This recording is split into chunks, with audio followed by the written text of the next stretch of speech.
তাদের সাথে ঐক্যের কোনো সুযোগ আমাদের নেই। যেমন তারেক মনোয়ার ভাই খাওয়ারিজদের কথা বলেছেন।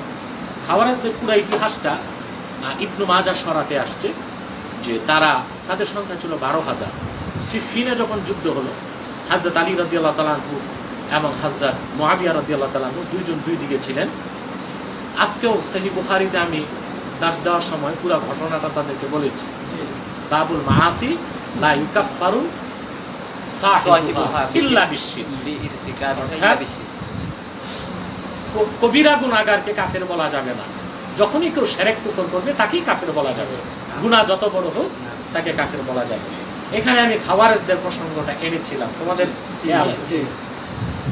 খাওয়ারিজদের সংখ্যা ছিল 12,000 এবং কুফার কাছাকাছি হারুরা নামক এলাকাতে তারা যখন ঐক্যবদ্ধ হলো, হযরত আলী কাররামাল্লাহু ওয়াজহা হযরত আব্দুল্লাহ ইবনে আব্বাস রাদিয়াল্লাহু তাআলা আনহুমাকে পাঠালেন তাদেরকে বুঝানোর জন্য। একবার, দুইবার, তিনবার বুঝানোর পরও খাওয়ারিজরা যখন বুঝ মানলেন না, তখন আলী রাদিয়াল্লাহু তাআলা আনহু তাদের বিরুদ্ধে যুদ্ধ করেছেন, কেতাল করেছেন এবং সেই যুদ্ধে 8,000 খাওয়ারিজকে